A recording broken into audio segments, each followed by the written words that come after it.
بادشاہ کی حسین اور نرم و نازک شہزادی کو فلاں جن یا دیو نے اغوا کیا اور کوہ کاف کے کسی وادی کے تاریک محل میں لے جا کر قید کر دیا۔ اس طرح کی کہانیاں ہندوستان، ایران اور عرب علاقوں کی السلام علیکم، ویلکم مائی یوٹیوب چینل میں خوش آمدید۔ حاضر ہوئے ہیں آپ کی خدمت میں ایک اور نیو ویڈیو لے کے۔ آج ہم کچھ ایسا جاننے جا رہے ہیں کہ کوہ کاف کے بارے میں ہم نے بہت سنا ہے، بچپن میں بھی بہت سنا ہے۔ تو آج کی جو ہماری ہسٹری ہے، جو ویڈیو ہے، وہ ہے کوہ کاف کے متعلق۔ کوہ کاف کیا ہے، کہاں پہ ہے، کس شہر میں، کس ملک میں واقع ہے۔ تو چلیں جی جانتے ہیں کوہ کاف کی آج کی جو ہماری ہسٹری ہے، ٹاپک ہے، وہ ہے کوہ کاف کے متعلق۔ تو جیسا کہ میں آپ کو اپنی ہر ویڈیو میں بتاتا ہوں کہ میری ویڈیو ریئیکشن پہ مبنی ہوتی ہیں، جتنا بھی کریڈٹ ہے ان بھائی صاحب کا ہے۔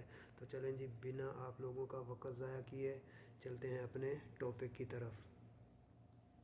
ایک ایسی وادی جو جنوں، پریوں، بھوتوں، دیو اور عجیب الخلقت مخلوق کے متعلق جانی جاتی ہے۔ ایسا پہاڑ جہاں ہمیشہ اندھیرا رہتا ہے، چاند سورج کی روشنی وہاں کبھی نہیں پہنچتی۔ وہ وادی جہاں آج تک کوئی شخص نہیں پہنچ سکا۔ کیا یہ وادی جنوں کا دیس ہے یا کسی اور دنیا میں جانے کا کوئی پراسرار راستہ؟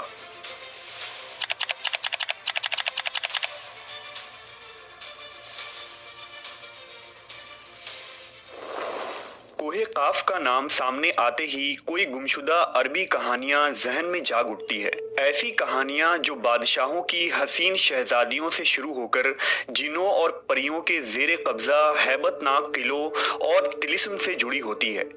ایسی کہانیوں کا مرکز عام طور پر یہ ہوتا ہے کہ فلاں ملک کے طاقتور بادشاہ کی حسین اور نرم و نازک شہزادی کو فلاں جن یا دیو نے اغوا کیا اور کوہ کاف کے کسی وادی کے تاریک محل میں لے جا کر قید کر دیا۔ اس طرح کی کہانیاں ہندوستان، ایران اور عرب علاقوں کے افسانوی اور ادبی کتابوں میں اہم مقام رکھتی ہے۔ تحریری شکل میں موجود ہونے کے علاوہ یہ داستانیں سینہ بسینہ روایتوں کی شکل میں بھی منتقل ہوئی ہیں۔ جبل قاف یا کوہ قاف مشرقی وسطیٰ اور عربوں کے مشہور افسانوں میں ایک افسانوی پہاڑی سلسلے کا نام ہے۔ اسلامی روایتوں میں کوہ قاف کو جنوں کا وطن کہا جاتا ہے جسے خدا نے چمکتے زمرد سے بنایا ہے، جبکہ ایرانی روایتوں کے مطابق یہ علاقہ شمالی قفقاز کے علاقوں میں تھا، جس علاقے کو انسانوں کے کسی حکومت نے بھی آج تک قبضہ کرنے سے ناکام رہا، کیونکہ قدیم علم نے ان بلند پہاڑی علاقوں کو اسرار میں ڈھانپ رکھا تھا۔ کوہ کاف دراصل ایک طویل پہاڑی سلسلہ ہے۔ یہ زمین کا سب سے دور دراز مقام کہا جاتا ہے، جو داستانوں میں زرتشت کی زمین اور سیمرغ نامی پرندے کی وجہ سے مشہور ہے۔ کہتے ہیں کہ کوہ قاف سبز زمرد پر مشتمل ہے، جس کے عکس نے آسمان کو سبز رنگ عطا کیا ہے۔ کوہ قاف کو جنوں کا شہر بھی کہا جاتا ہے، جہاں زمانہ قدیم میں جنات کی نسلوں نے بہت ساری حکومتیں قائم کی تھی۔ امام قزوینی لکھتے ہیں کہ کوہ کاف کئی علاقوں میں منقسم ہے، جس میں 70 زمینیں چاندی کی ہیں، 70 زمینیں سونے کی ہیں اور 70 مشک کی۔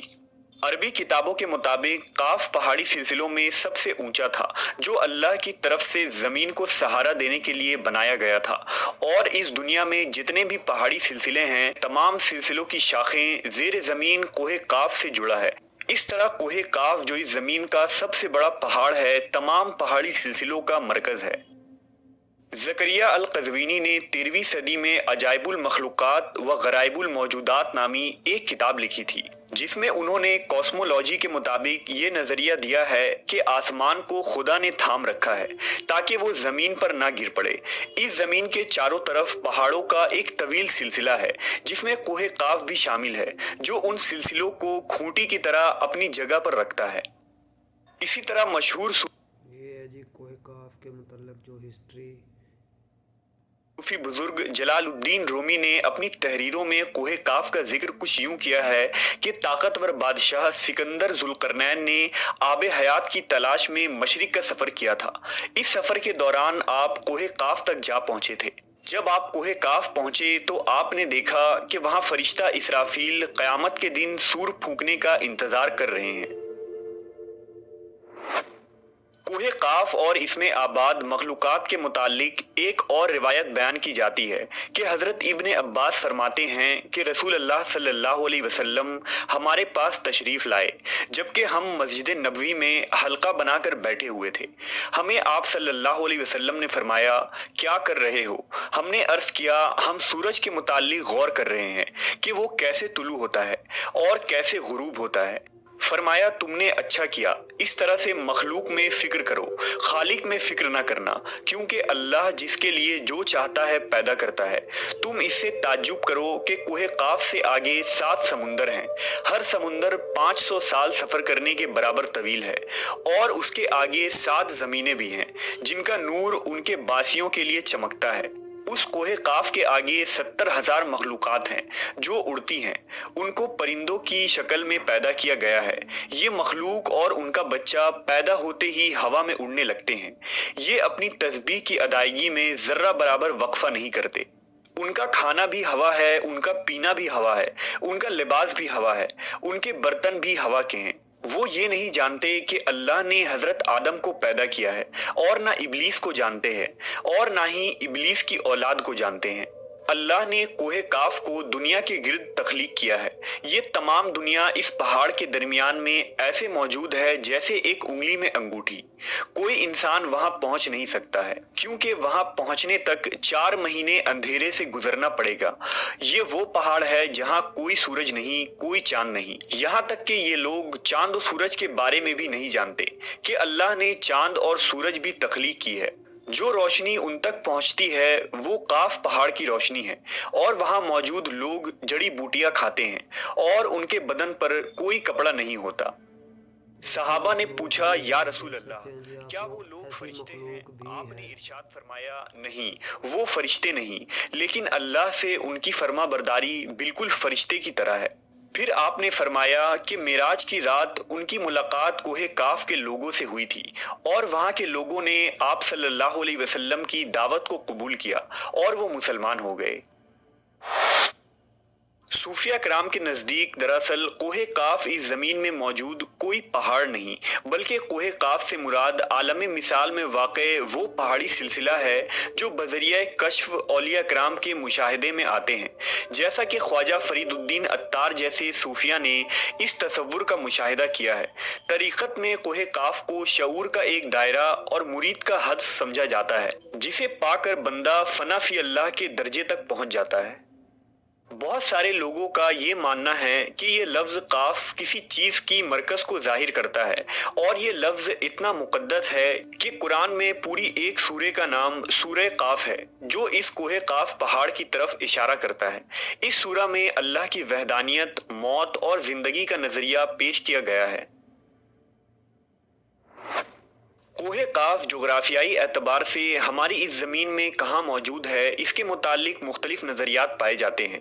زیادہ تر مورخین کا اس بات پر اتفاق ہے کہ عربی داستانوں کی کوہ قاف دراصل موجودہ روس میں قفقاز یعنی ماؤنٹ کوککس نامی ایک پہاڑی سلسلہ ہے۔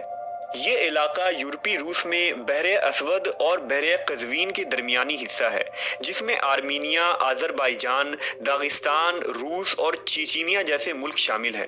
یہ علاقہ قدرتی حسن سے مالا مال ہے، جہاں جانوروں اور پرندوں کی بے شمار اقسام پائی جاتی ہیں۔ جھیلیں، آبشاریں اور چھوٹے چھوٹے چشمے دیکھ کر ایسا معلوم ہوتا ہے گویا جنت زمین پر اتر آئی ہے۔ یہاں انسانی آبادی بہت ہی کم ہے۔ یہ پہاڑی سلسلہ ایشیا کو یورپ سے جدا کرتا ہے۔